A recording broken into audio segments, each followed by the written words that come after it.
Hi all, this is my game against P.Kemp from last weekend, the Barnet Congress. Paul has won the Barnet Congress 2 years back.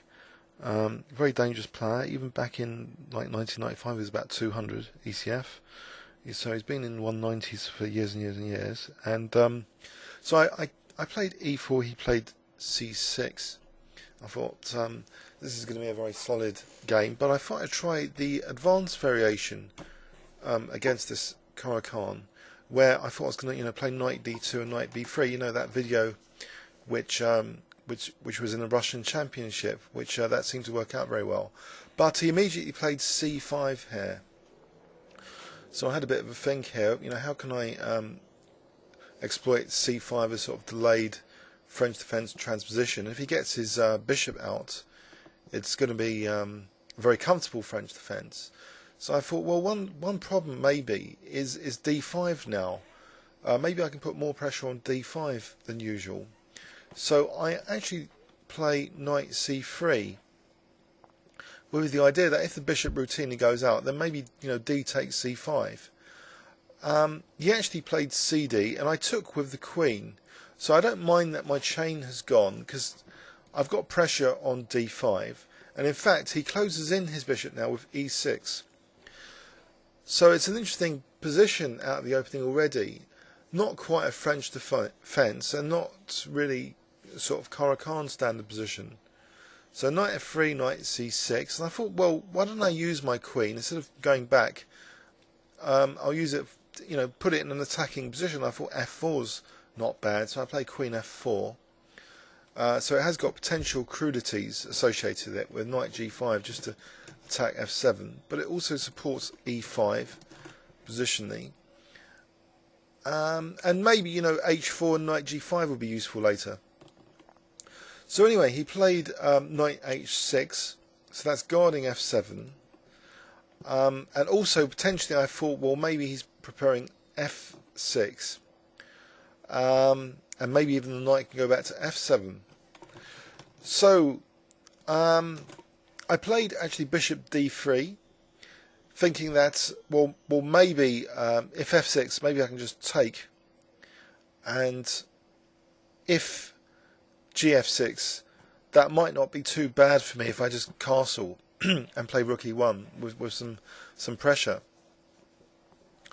And if queen f6, if f6, ef, queen f6, maybe queen c7.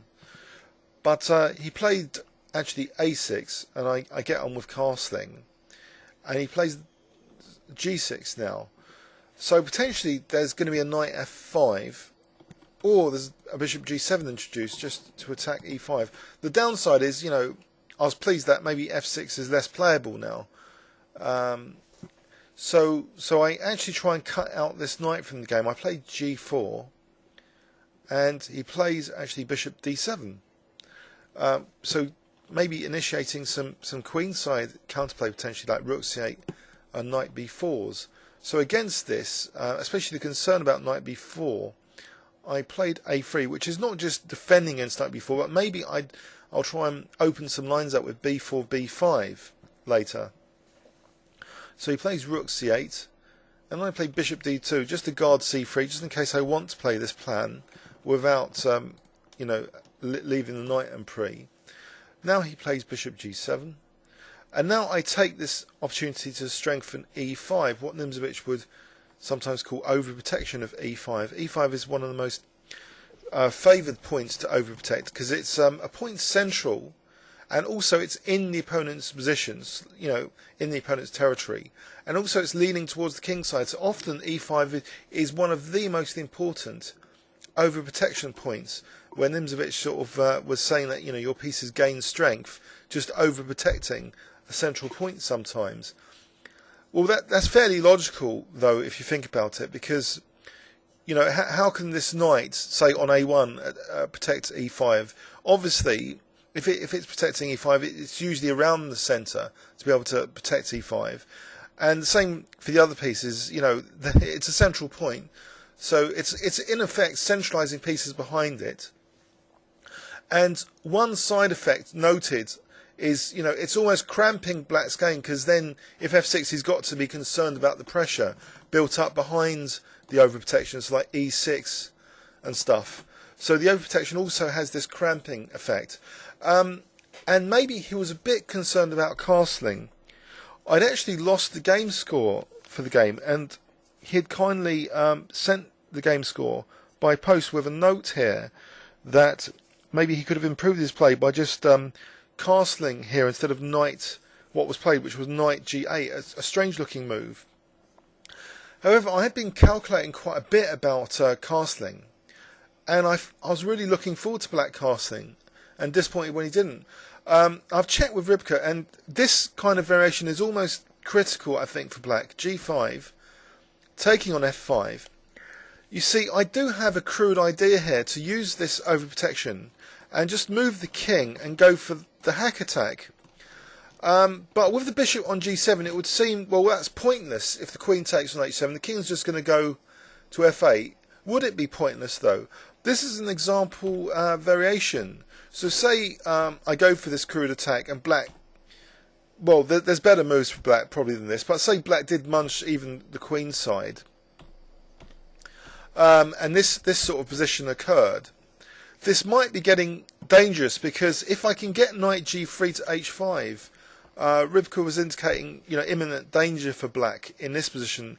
So this gets highly critical here if I'm getting this manoeuvre. And this is actually possible, because you know that g takes f5 did release h5 control. So maybe this kind of crude attack would be kind of effective, as this example variation shows.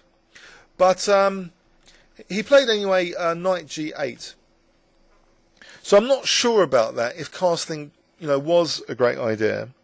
I thought knight g8 was quite cautious and cunning in its own right.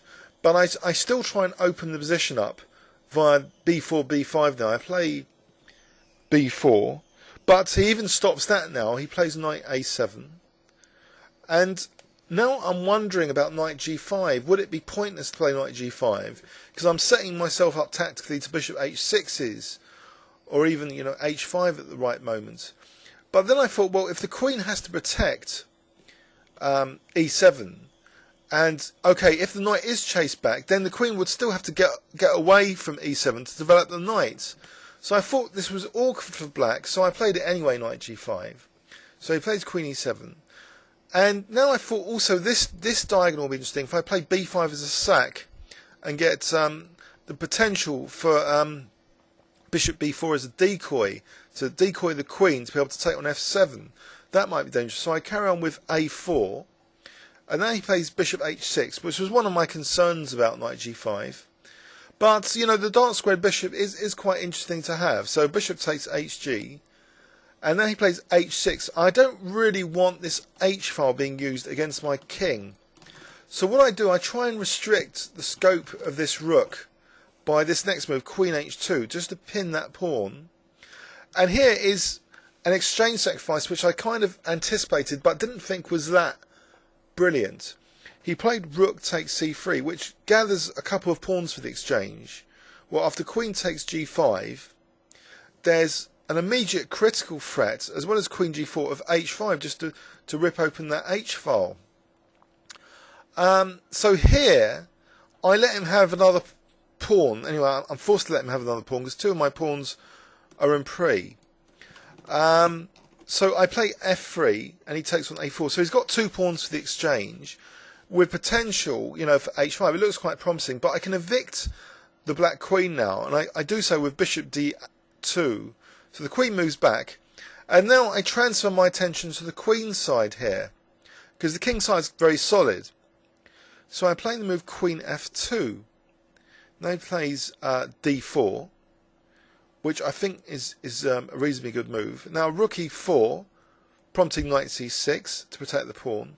But here he did, I think, I accept, I think he went quite badly wrong here.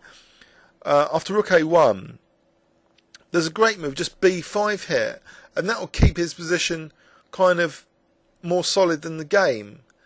What he played in the game was actually bishop b5, which gives double pawns to black and a potential, you know, weak b5 pawn. So I snap off the bishop, double pawns, and I attack immediately b5.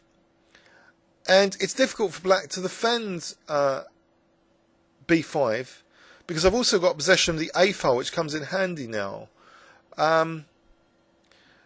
He played actually knight Ge7, and I'm a bit wary here about taking on b5, so I don't want to allow h5 in a hurry without anything to stop that rook infiltrating. So I play the cautious king g2, reserving that threat of queen takes b5 to be able to answer h5 with rook h1. But now he defends his b5 pawn, and I'm wondering now. I wondered for a moment, I believe, that maybe this is okay for black. But then I noticed a cunning check to drag the knight back, and now rook a5. So I've managed to get rook a5 in rather cheekily. So winning b5 now.